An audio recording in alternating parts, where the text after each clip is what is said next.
রোজা রেখে যে নিয়মে সংসারের কাজগুলো ধাপে ধাপে গুছিয়ে করে নিলাম। আসসালামু আলাইকুম, সবাই কেমন আছেন? আশা করছি সবাই ভালো আছেন ও সুস্থ আছেন। আমি শিল্পী, আমি নদী জেলার ছোট্ট একটা গ্রামে থাকি। আবারও নতুন একটা দিনে নতুন একটা ব্লগ ভিডিও নিয়ে চলে এসেছি আপনাদের মাঝে। আশা রাখছি আজকের ভিডিওটি আপনাদের কাছে অনেক বেশি ভালো লাগবে, তাই অনুরোধ করছি ভিডিওটি না টেনে সম্পূর্ণ দেখার জন্য। তো ভোরবেলা সেহরি খাওয়ার পরে একটু শুয়েছিলাম। তো শুয়ে আজকে আর বেশিক্ষণ শুইনি, কারণ অল্প একটু শুয়েছিলাম। তো অন্যদিন আমি 7টা সাড়ে 7টার দিকে উঠে থাকি, কিন্তু আজকে আমি 6:30টার সময় উঠে গিয়েছি, যেহেতু 7টার সময় সূরজের পড়া ছিল। তো সেজন্য আজকে আমি সকালে উঠে গেছি। আর তাছাড়া হচ্ছে কিনা যে আরিজের স্কুলও 7:30টার দিকে করে দিয়েছে। তো সেই কারণে আজকে আমি সকাল করে উঠে পড়েছি।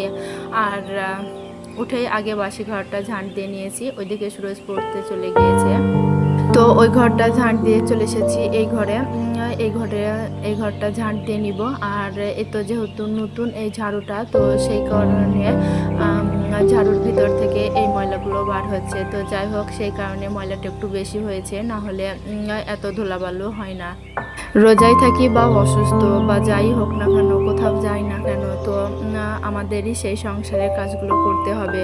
তো আজকে আমি যাব একটু ব্যাংকে। তার কারণ হচ্ছে, এর আগে বলেছিলাম যে আমার আব্বুর অ্যাকাউন্টে টাকা রাখার জন্য আগের দিন গিয়েছিলাম। তো কিছু টাকা বাকি রয়েছে, আজকে টাকাটা জমা করে দিব। তো সেই কারণে আমি মূলত আরও সকাল করে উঠেছি এবং কাজগুলো যথারীতি গুছিয়ে নিচ্ছি। না হলে আগে আরিসকে রেডি করে ওকে স্কুলে পাঠিয়ে দিয়ে এসে তারপরে আমি কাজগুলো করে থাকি। কিন্তু আজকে যেহেতু আমি ব্যাংকে যাব, তো সেই কারণে আমি কিছু কিছু কাজ গুছিয়ে রাখছি। তার কারণ হচ্ছে আমি 5 মিনিটের জন্য যাই আর 5 ঘন্টার জন্য যাই, কোথাও থেকে এসে আমার আর ভালো লাগে না এই কাজগুলো করতে। তো সেই জন্য আমি সব কাজ গুছিয়ে তারপরে আমি যাব। আর বাড়ি এসে শুধু রান্নাটা করব, তাহলে হয়ে যাবে। আর সকালবেলা যেহেতু নাস্তা বা খাওয়া দাওয়ার কোনো ঝামেলা নেই, তো সেই কারণে কাজগুলো বেশ সুন্দরভাবে ধাপে ধাপে গুছিয়ে করা যায়। আর যতবার খাবো ততবারই তো থালা বাসন মাজতে হবে, ধুতে হবে, তাই না? তো সেই কারণে যদি না খাই তাহলে তো থালা বাসন ধুতে হবে না, তাই না? রান্নাটাও করতে হবে না। তো যাই হোক, সেদিক থেকে একটা দিক থেকে ছাড় হয়ে গিয়েছে। তো যাই হোক, এগুলো ছিল রাত্রিবেলার কিছু থালা বাসন। আর সেহরি খাওয়ার পরে 2টা প্লেট, তো সেগুলোই মেজে ধুয়ে নিচ্ছি। আর ইফতারের পরে ইফতার জোগাড় করা থেকে ইফতারের পরে যে থালা বাসনগুলো হয় আর কি, তো সেগুলো আমি ইফতার করার পরে মেজে ধুয়ে নিই। তো সেই কারণে একটু থালা বাসন কম হয়ে গেছে। আর তাছাড়া আরিসকে এখন আমি আর টিফিন বানিয়ে দিচ্ছি না, ওই দোকানের খাবারগুলোই দিচ্ছি আর কি টিফিনে। তো যাই হোক, সেই কারণেই অনেক টাইম পেয়ে গেছি আসলে। তো যাই হোক না কেন, বছরের অন্যান্য সময় যাই করি না কেন, রমজানের এই একটা মাস অন্তত আল্লাহর ইবাদতের দিকে একটু ধ্যান দিই। তো যাই হোক, এক এক করে সব থালা বাসনগুলো মেজে ধুয়ে পরিষ্কার করে নিয়েছি। আর এদিকে এই সসপ্যানটা একবার মেজেছিলাম, তো আর একবার একটু থালা মাজার সাবান দিয়ে মেজে নিচ্ছি, কারণ একবারে একটু তেল চিটচিটে ভাব ছিল। তো সেই কারণে আবারও একবার মেজে নিয়েছি। তো যাই হোক, মোটামুটি কাজগুলো কমপ্লিট করে নিয়েছি, সাথে ছাগল মুরগিগুলোকেও ছেড়ে দিয়েছি। এখন যাব আরিসকে স্কুলে দিতে। তো এই তো ওকে রেডি করে দিয়েছি, এখন নিয়ে স্কুলে চলে যাব। আর টিফিনটা আমি দোকান থেকেই কিনে দিব। তো যাই হোক, ওকে স্কুলে পাঠিয়ে দিয়ে চলে এসেছি বিছানাটা গোছাতে। 2 ঘরের বিছানাটা ভালো করে গুছিয়ে নিব, হালকা পাতলাভাবে ফার্নিচারগুলো একটু ভালো করে পরিষ্কার করে নিব। তো যেহেতু আমি 4-5 দিন বাড়ি ছিলাম না, তো বাড়ি এসে শুধু বেড কভারটা উঠিয়ে নতুন একটা বেড কভার পেতে নিয়েছিলাম। তো ফার্নিচারগুলো হালকা পাতলা ঝেড়ে নিয়েছিলাম, কিন্তু মোছা হয়নি। তো আজকে শুধু একটু মুছে নিব।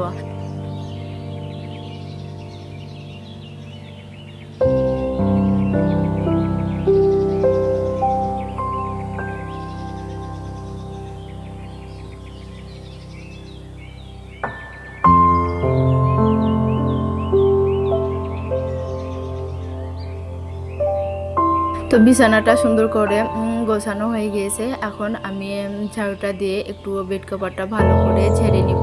তো এতে করে বেড কভারটা বেশ খুব সুন্দরভাবে টান টান হয়ে থাকে।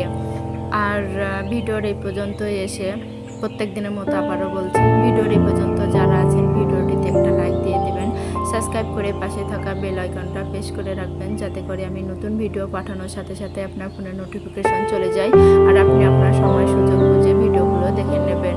আর অলরেডি এই কাজটা যারা করে দিয়েছেন আপনাদের জানাই অসংখ্য অসংখ্য ধন্যবাদ। তো এখন আমি যে কালকে জামা কাপড়গুলো কেচে দিয়েছিলাম তো সেগুলো এখন ভাঁজ করে নিব। এই তো বেড কভারটা আমার ভাঁজ করা হয়ে গিয়েছে। তো বেড কভারটার সাথে বালিশের কভারগুলো এক জায়গায় করে রেখে দিলাম, এতে করে আমি যখনই বেড কভারটা নিব আর কি, তো বালিশের কভারগুলো আমাকে আর এদিক ওদিক খুঁজে বেড়াতে হবে না। তো যাই হোক, তো আমি কোথাও এই ভয়েই যাই না যে কোথাও যদি আমি যাই বা গিয়ে থাকি 2 দিন বা 4 দিন, তাহলে আমাকে বাড়ি এসে আবার সেই ঘরদোর পরিষ্কার করতে হবে, প্লাস যে জামা কাপড়গুলো হবে সেগুলোও কাচতে হবে। আর এই ঝামেলার জন্য আমি কোথাও যেতে চাই না, কিন্তু সেই ঝামেলাটা এবার আমার আবারও হয়েছে। তার কারণ হচ্ছে যে কয়েকদিন আগে মানে ফাল্গুন মাসের 3 তারিখে আমার বাবার বাড়ির একটা মেলা ছিল। তো যাই হোক, ওখানে আমি যাইনি, কারণ এই ঘরদোর পরিষ্কার করা আর জামা কাপড়ের কাচার ভয়ে। তো যাই হোক, প্রত্যেক বছরই যাই, কিন্তু এই বছর যাইনি। তার কারণ হচ্ছে যেহেতু তার পরের দিনে রোজা ছিল, আসলে মেলা শেষ হওয়ার পরের দিনই রোজা ছিল। তো রোজা মুখে আমি এতগুলো কাজ করতে পারবো না, সেই জন্যই আমি আর যাইনি। কিন্তু এবার সেই তাই হয়েছে, বলে না যেখানে বাঘের ভয় সেখানেই সন্ধ্যা হয়। তো যাই হোক, হুট করে আমার আব্বু সিদ্ধান্ত নিয়েছিল যে জমিটা বিক্রি করব। তো যাই হোক, সেই উপলক্ষে গিয়ে 4 দিন থেকে গিয়েছিলাম। তো সেই একই কাজ হয়েছে, বাড়ি এসে ঘরদোর পরিষ্কার করা, সাথে জামা কাপড়গুলো কাচা ধোয়া, তার উপরে আবার মোটর তো খারাপ হয়ে গিয়েছে। এখন কল টিপে সব কাপড়গুলো কেচে ধুয়ে মেলে দিয়েছি, অনেকগুলোই জামা কাপড় হয়ে গিয়েছিল। তাই যাই হোক, রোজা করে খুবই কষ্টের ভিতর দিয়ে মানে এই সব কাজগুলো গুছিয়ে নিয়েছি আর কি। তো কালকে আমার এমন অবস্থা হয়ে গিয়েছিল, মানে অনেকগুলো জামা কাপড় কেচেছি, সাথে ঘরদোর পরিষ্কার করেছি। তো যাই হোক, তো কালকে এমন অবস্থা হয়েছিল আমার, কি আর বলবো। তো গলা তো আমার শুকিয়ে গিয়েছিল। তো যাই হোক, কষ্ট করে ইফতার পর্যন্ত ছিলাম, আলহামদুলিল্লাহ ভালোভাবে ইফতারটা কমপ্লিট করতে পেরেছিলাম। আর আমি সব কাজগুলো একদিনেই করে থাকি। তো যাই হোক, এর জন্য আমাকে সবার কাছ থেকে বকা খেতে হয়। আর মেন কথা হচ্ছে, আমি ঘরদোর অপরিষ্কার একদমই রাখতে পছন্দ করি না বা দেখতে ভালো লাগে না। তো যাই হোক, আমাকে একদিনেই হলেও আমাকে কাজগুলো কমপ্লিট করতে হবে। তো সেই জন্যই আমি কাজগুলো করে থাকি। তো যাই হোক, একদিনে সব করেছি বিধায় আমার হাজব্যান্ডের কাছ থেকে আমি অনেক কথা শুনেছি যে রোজা করে আমি এতগুলো কাজ করেছি। তো ফাইনালি হাজব্যান্ড টাকাটা পাঠিয়ে দিয়েছে, আর যে টাকা দেয় 22 তারিখে সেই টাকা দিয়েছে 29 তারিখে। তো যাই হোক, যেহেতু শনিবার আর রবিবার ছিল, টাকাটা আমি উঠাতে পারিনি। তো আজকে সোমবার আমি টাকাটা উঠিয়ে নিয়ে এসেছি, আর সাথে লিস্ট বানিয়ে নিয়েছি যে কোথায় ক টাকা খরচা করতে হবে, তো এই মাসে আমার কেমন খরচা হবে। তো সব হিসেব করে খাতায় লিখে নিয়েছি, যেহেতু আমি প্রত্যেক মাসে লিখে থাকি, তো এই মাসেও লিখে নিয়েছি। একটানা 3-4 মাস আমি এই ভান্ডারে কোনো টাকা জমাতে পারিনি। তো আলহামদুলিল্লাহ এই মাসে আমি কিছু টাকা জমাতে পেরেছি। তো এইভাবেই অল্প অল্প করে সঞ্চয় করতে করতে একদিন মোটা অঙ্কের টাকা আমি জমাতে পারবো না, তো সেই আশায় জমাচ্ছি আসলে। তো যাই হোক, এদিকে চলে এসেছি, তো ব্যাংকে গিয়েছিলাম, বাড়ি এসেছি। তো মা এসেছিল ব্যাংকে। তো যাই হোক, আব্বুর টাকাটা জমা দিয়ে দিয়েছি, আমার টাকাটা উঠিয়ে হিসেব করে এখন চলে এসেছি রান্না বান্না করতে। আর আজকে আমি রান্না করব লাঠা মাছ দিয়ে বড়ি। তো যাই হোক, ওইদিকে আমি যে প্রথমে দেখলেন যে আটা গুলিয়ে নিয়েছি, একটা ডিম আর একটু চিনি দিয়ে। তার কারণ হচ্ছে আরিজ বলেছিল, মা আমার খুব ক্ষুধা পেয়েছে, আমাকে কিছু খেতে দাও। তো সেই কারণে আমি গোলা রুটিটা বানিয়ে নিয়েছি। তো যাই হোক, বানিয়ে নিয়ে আমি অর্ধেকটা ওকে দিয়ে দিয়েছি, ও খাবে। বেশ একটু বড়ই হয়েছিল, তো অর্ধেকটা ও আর খেলো না। তো যাই হোক, ইফতারে সুরজ খেয়ে নেবে। আর এই গোলা রুটি মানে চিনি ডিম দিয়ে গোলা রুটিটা সুরজ খুবই পছন্দ করে।